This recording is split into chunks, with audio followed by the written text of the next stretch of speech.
इंसान के गले की शोभा डायमंड सेट से होती है, हाथों की शोभा सोने के कंगन से होती है, पर जीवन की शोभा तो इंसान के द्वारा बोले जाने वाले मीठे और मधुर वचन से होती है।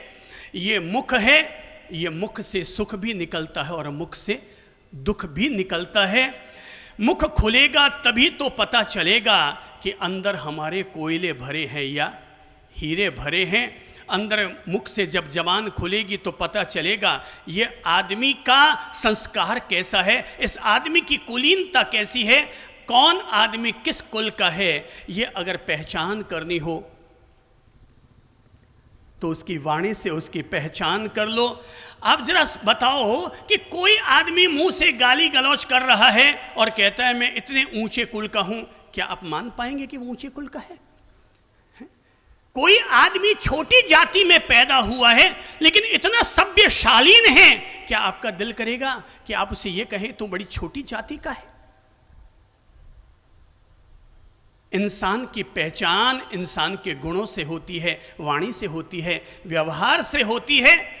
दिलों में जगह है, दिलों में जगह है, न हथियार से होती है न अधिकार से होती है। दिलों में जगह तो केवल इंसान के मधुर वचन और व्यवहार से होती है कि कौन आदमी अपनी तरफ से कैसे मीठे और मधुर वचन बोलता है। आदमी की पहचान उसी से ही होती है।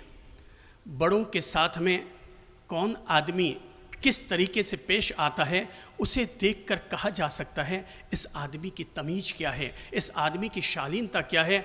इस आदमी का जब भी ये बड़ों के साथ पेश आता है, इनकी वाणी को, विनम्रता भरी वाणी को सुनकर लगता है यार इस आदमी में बड़ा दम है।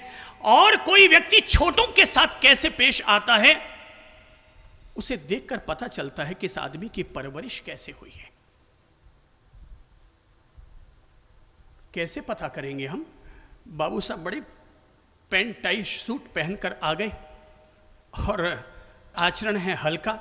अभी जब हम यहाँ टाउन हॉल मैदान में आ रहे थे दिव्य सत्संग आध्यात्मिक प्रवचन देने के लिए, तो इतने में ही शहर के कलेक्टर महोदय की गाड़ी हमारे आगे से गुजरी।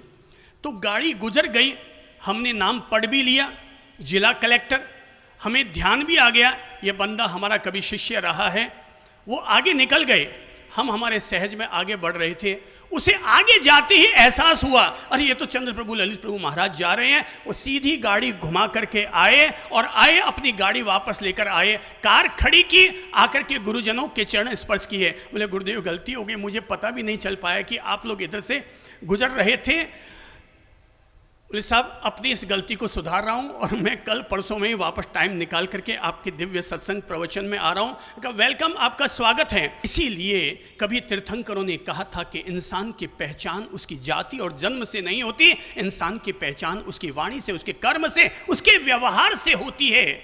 तभी तो मैंने कहा कौन आदमी कितना शालीन है, कितनी उसकी तमीज है, ये उसकी विनम्रता को देखकर ही पहचाना जाएगा। भाई आप तो जिस शहर में रहते हैं, हम जब पूरे देश में भी जाते हैं ना, तो हमने हमारी वाणी के साथ दो चीज़ों को जोड़ रखा है।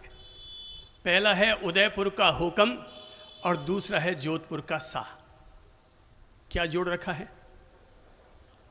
पहला है उदयपुर का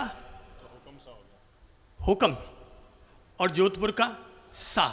तो लोग कहते हैं उदयपुर वाले बड़े मीठे बोलते हैं, लोग कहते हैं जोधपुर वाले बड़े मीठे बोलते हैं, पर हम उनसे भी डबल मीठे हो गए हैं, क्योंकि आप तो केवल हुक्म कहते हैं और वो केवल सा कहते हैं, और हम दोनों को जोड़कर हुक्म सा कहते हैं। तो हम दोनों को जोड़कर हुक्म सा कहते हैं। मतलब जैसे अभी मान लीजिए कि ललित प्रभु जी वहाँ बैठे हैं और मैं यहाँ बैठा हूँ और मुझे अभी इनकी ज़रूरत है, तो मैं आवाज़ दूंगा ललित प्रभु जी, और वो सीधे वहाँ से वापस जवाब क्या आएगा? हाँ सा, हुक्म सा, हाजिर सा। शब्द बोलो तो फिर दोबारा बोलो, क्योंकि आपको भी अपने कभी बड़े भाई साहब बुलाते होंगे, पापा जी बुलाते होंगे, मम्मी बुलाती होंगी, तो लाइन क्या बोलनी चाहिए? कई दबी मुंह से बोले, कई दबी जबान से बोले, कई लटक कर बोले। वापस खोलकर बोलो तो अपनी जबान से। आपको अपनी मम्मी ने पुकारा है बेटा, थोड़ा इधर आना तो वापस क्या जवाब देना चाहिए? हाँ सा, हुक्म सा, हाजिर सा। अब मैं आपको वापस दूसरा सवाल पूछूंगा। मम्मी जी ने आपको पुकारा, बेटा थोड़ा आना तो, और आपने कहा हाँ सा, हुक्म सा, हाजिर सा। ऐसा कहने से किसका गौरव बढ़ा, मां का या बेटे का? किसका बढ़ा? थोड़ा जोर से बोल दो, तीसरी बार फिर बोल लो। बेटे का। जैसे कि आपने कहा बेटे का या बहू का, तो क्यों न ये फोकट में अपना गौरव बढ़ाया जाए और अपनी जबान को हमेशा इतना स्वीट बनाया जाए कि हमारी जबान से जब भी शब्द निकले तो उनमें ऐसी विनम्रता झलकनी चाहिए कि लोगों को एहसास हो कि ये बुलाने वाली मां है और वापस सेवा में जाने वाला बेटा है।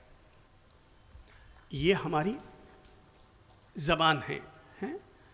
जैसे देखिए, वीडियोग्राफर है संजय जी गहलोत, इनको मैं जब भी बुलाऊंगा, संजय बाबू आप लोग हमसे अगर कुछ सीख सकते हैं ना, तो बहुत सारी चीज़ें सीखिएगा, पर उनमें से एक चीज़ तो जरूर सीख लीजिएगा, और वो है हमारी विनम्र, मधुर, सम्मान भरी हमारी वाणी। क्या सीख लो?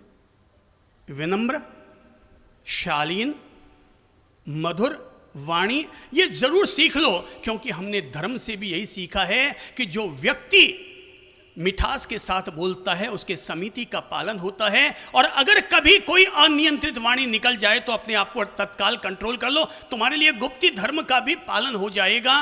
वाणी जिसने बोलनी सीख ली उसने लोगों के दिलों में राज करना सीख लिया।